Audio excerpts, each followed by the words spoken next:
Thank you. So we're going to start off with some questions, and I know you all are sending in your questions. Feel free to keep doing that and liking the ones that you see. But I'll start with a question for you, Lisa.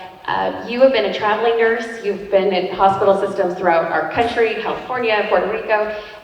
We're wondering, do most hospitals have these kind of procedures to identify and respond to victims when someone suspects something's happening? What's your assessment, and what would you like to see change? Okay, this is a great question. So there have been peer-reviewed published literature specifically about this, and less than 1% of institutions actually have a comprehensive protocol. I mean, from my own experience, I've had this both from working New York, Boston, up and down the coast of California. Some will have an educational module touching on human trafficking and exploitation, or some units might have a response algorithm. But there's very little that I've seen both in my own practice and within nationwide institutions as I've consulted with other institutions in other states about this, that have that comprehensive approach, that includes accurate training, that includes screening, a policy surrounding it, a response algorithm, and even referral and resources.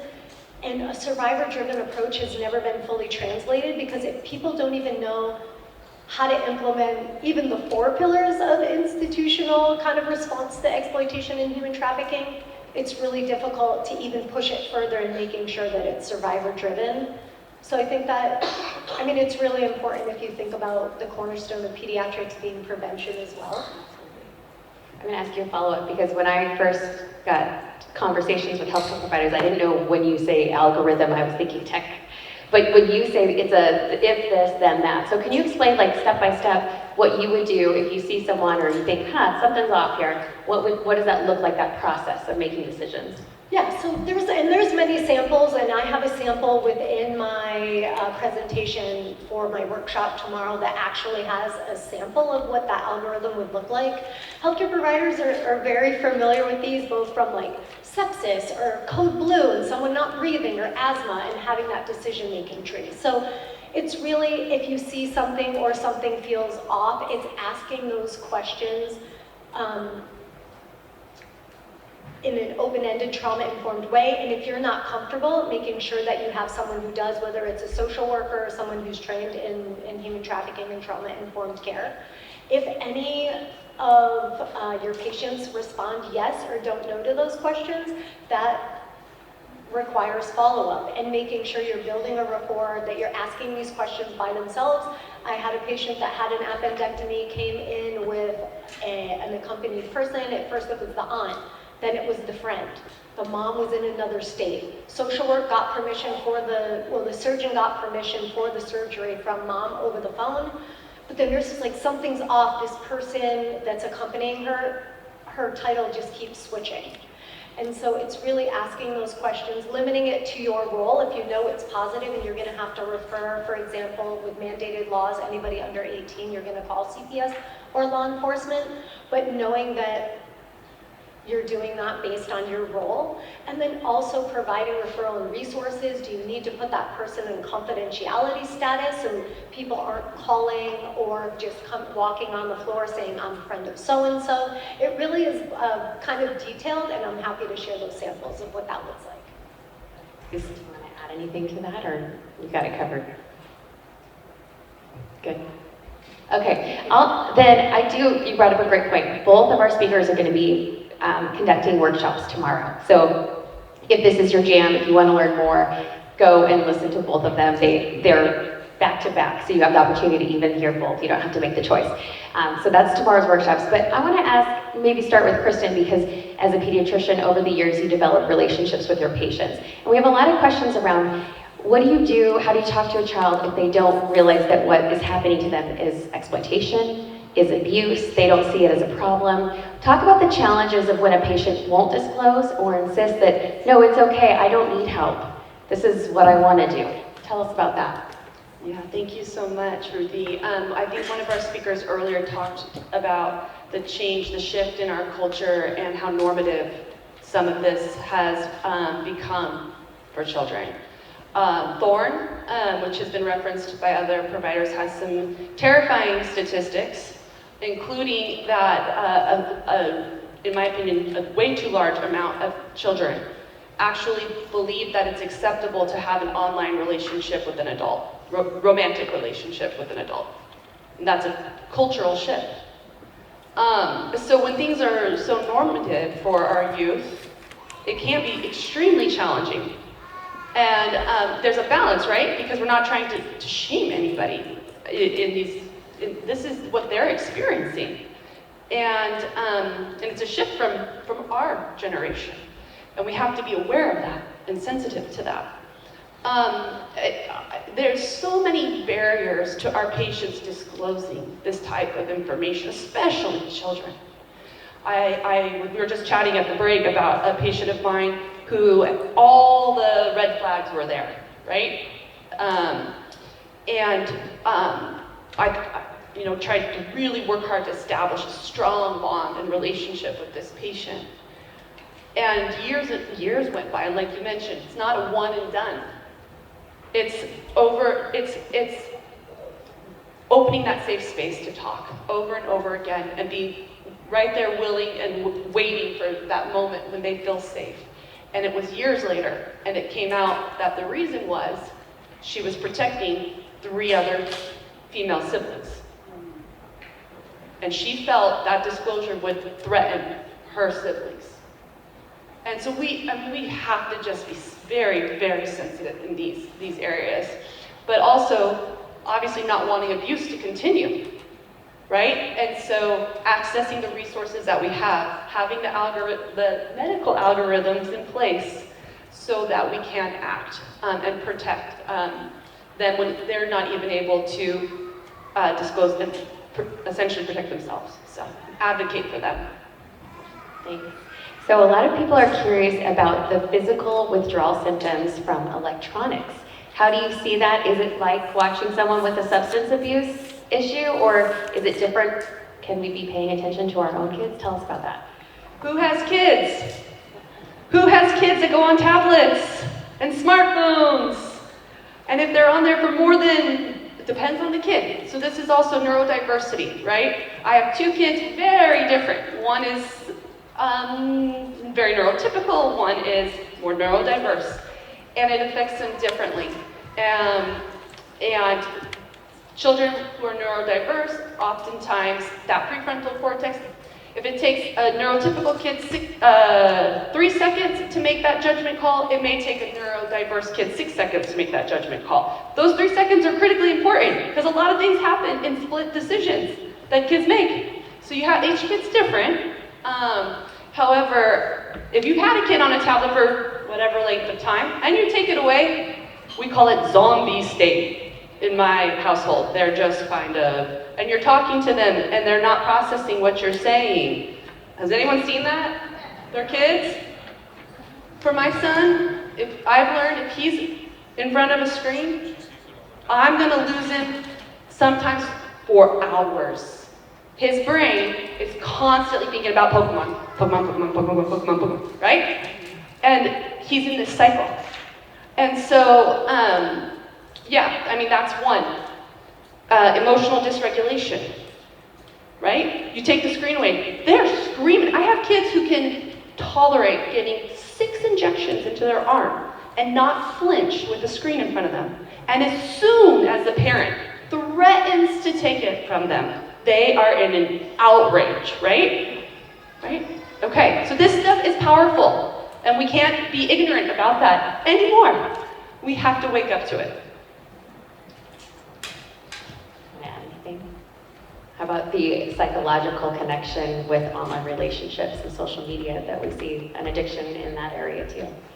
Well, I was just thinking about multiple things that she was bringing that up, just based on my patients. So even patients that have had concussions and need to be on brain rest, they're limited from using texting tablets for at least 24 hours, and that really is difficult within the institution because they will go towards breakdown level. But also just the sensitization of what youth are actually receiving when they're online, talking with other people, or even making TikTok videos. So I had a patient sharing a TikTok video that she had made with a friend, and she didn't have any of the red flags, intact family, educated, well-resourced, made a very benign dance video on TikTok. And the comments that were coming through on that video, one had said, yeah, I would put 2 of these on my rape list.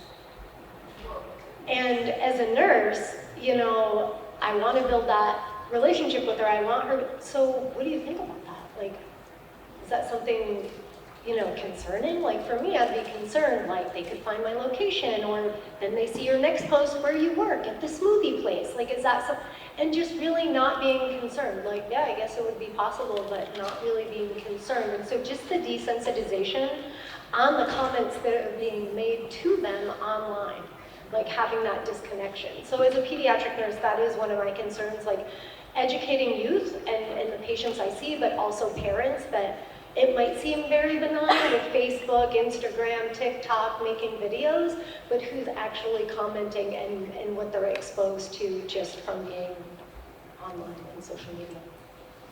Thank you. We have a question about breaking down taboos and barriers. So maybe Kristen or Dr. Hughes, you can start. How do you recommend breaking traditional or cultural barriers that still consider it taboo to talk about sex, sexual education, pornography, these important topics that parents need to be addressing with their kids? Okay, he said, here it is. Start talking at a very young age, and talk tech every single day. Opportunities arise every day. This is ubiquitous in our culture, so there's opportunities to talk about it all day long. And don't be afraid to ask your kids or kids that are in your lives what they already know, what they're already experiencing. These are great jumping off points. I asked my daughter, she was in first grade at the time, after learning about these kinds of things. Has anyone ever asked you to take a picture that was uncomfortable, that you felt uncomfortable about? To my terror, she said, actually, in kindergarten, names a classmate, so-and-so, friend of hers, said that I could only be her friend if I took a picture kissing her on my school tablet. This is kindergarten. And this is a year later. We'd never talked about it. So, could that be considered taboo?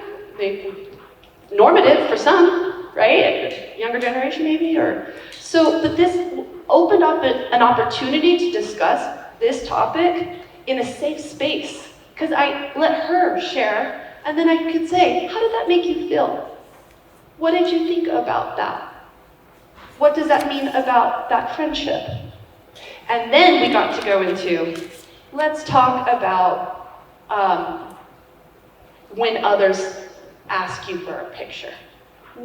You have the right to say, no, I don't want to take that picture. Or even the right to say, no, I don't want to see that picture. That's the empowerment we want to give children. The 43% received the nudes. We need to talk about that. That was the highest statistic up there. We need to tell them, what do you do when you receive this? And teach them it's okay to just delete immediately and contact an adult. But if you empower them with that before it ever happens, they know what to do. Like you're talking about with medical, we give them a instruction on when this hits you. This is what you do, because when it hits you, it's kind of like a bit of a jolt. It's a little bit of a, oh, I don't know what to do, right? So if we've already empowered them with this is what you're going to do, you're going to delete it and you're going to come and talk to me about it. Because there's laws too about them carrying around other kids' nudes in their phones, right? So starting young, talking at ages you wouldn't maybe think. One of the statistics, and I see this in my practice, first introduced to pornography, probably 8 years old, is really more realistic this day and age. Maybe younger, that's average. You don't want that, you don't want your 8-year-old, this is an example of a classmate of my son's, to have his first exposure to pornography, be in math class, where he didn't even know how to spell pornography, he didn't know what the word pornography meant. but he said, "Hey Siri, what is this? Show me this," from a friend of his who was talking about it. And then another student saw him, reported him to the teacher. His first exposure to pornography is in the principal's office. And this is where we have to understand the difference between victims, right, and the people, the bad guys, right? This 8-year-old is now having punitive action for accessing pornography in school. This is his first exposure to it. That's not okay, right? That's not what you want. You don't want that call as a parent.